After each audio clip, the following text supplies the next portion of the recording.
Alright, so I want to bring everyone back to elementary school, and I want you to pretend that it's 10 minutes before recess. And you're sitting on the edge of your seat. You're so excited to get outside because everyone knows recess is the best part of the day. You can't wait to get outside, run around with your friends. And you're just sitting and waiting until finally the teacher says it's time to line up. So you guys get in line, and she finally lets you run out the door. And some of you may run and play Foursquare, some of you may run to the monkey bars, others to two-hand touch football. There's gonna be a soccer game going on somewhere.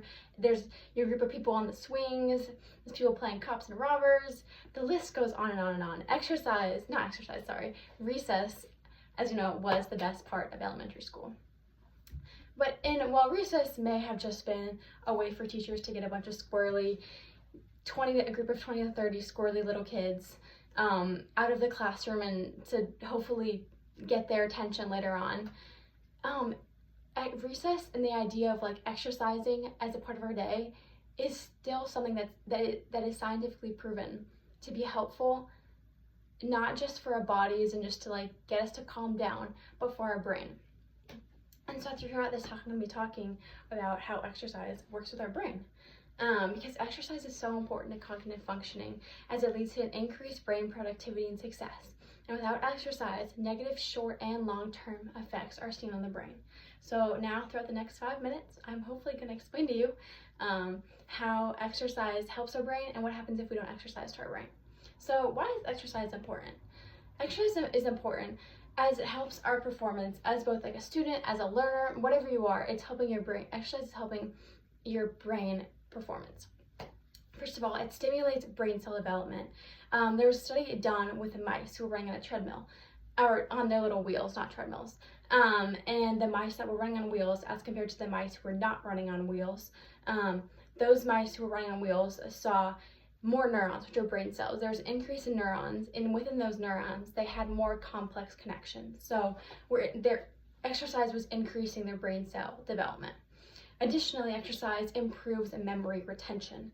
So your hippocampus, it's a part of your brain, and it is involved in memory retention, recall, and formation.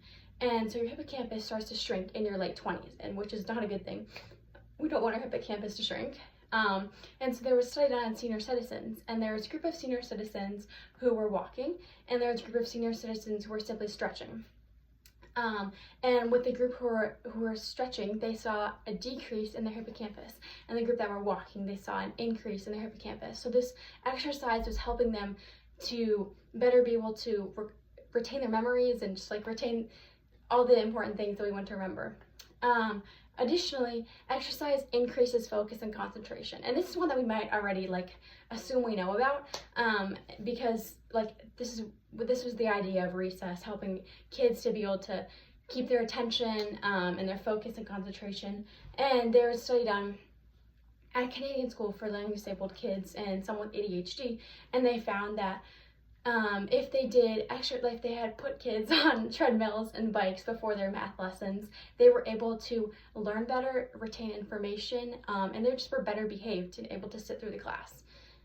Additionally, most people know this, but exercise is scientifically proven to boost your mood and relieve stress. Additionally, exercise is linked to physical fitness and executive function are linked.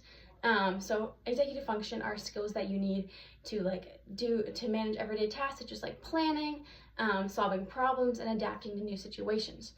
And so if we're exercising, this causes our healthy brain, and a healthy brain is linked to better abilities for executive functioning. And so if we're able to, and executive functioning is known to be linked to things like learning.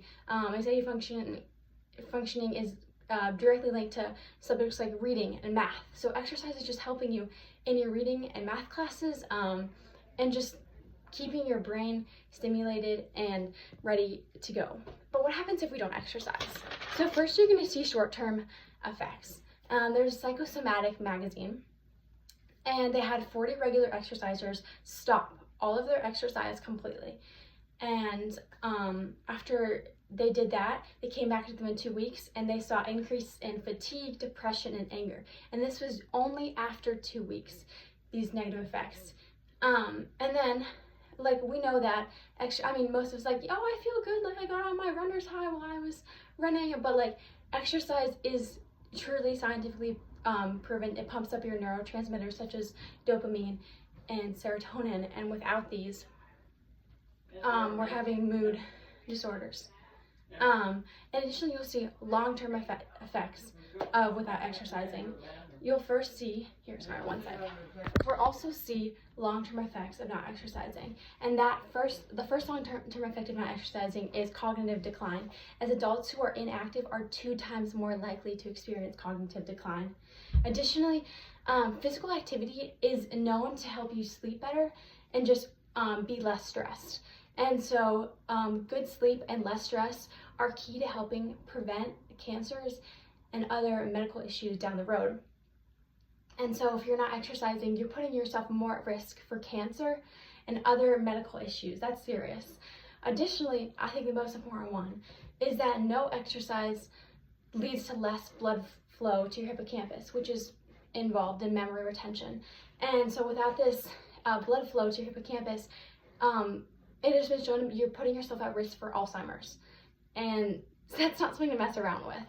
So with all these like scary negatives that you could be experiencing without exercise, like how can we start, like what exercise do we need to be doing? Like what is the right amount?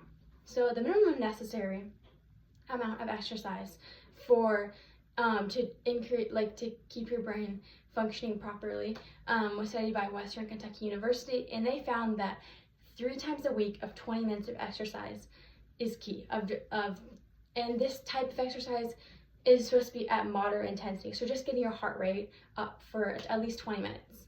And Harvard's Dr. McGinnis said that exercise should be like a prescription medication. So like when your grandfather takes his blood thinners or his aspirins or whatnot, like that's something that he has to take or he's not going to live much longer.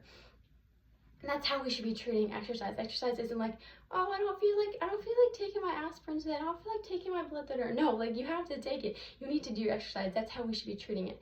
But it doesn't have to be like something that's like, oh my gosh, I have to go out and exercise. Like I don't want to go on a run. Like there's so many other options you can do: walking, jogging, hiking, climbing, pick up basketball, just like any form of like hot yoga, Pilates. The list is endless. So in conclusion, with all this said, simply 3 times a week of 20 minutes of exercise is all you need to live a happier and healthier life, starting with your brain, and avoid many of the cognitive effects of a sedentary lifestyle that so many of us live in the United States. And so while we may have outgrown recess, and we may have outgrown playing on the monkey bars and playing cops and robbers with our friends, we have not outgrown the need for exercise to help protect and increase our cognitive functioning. Our brains are a complex gift. We only get one.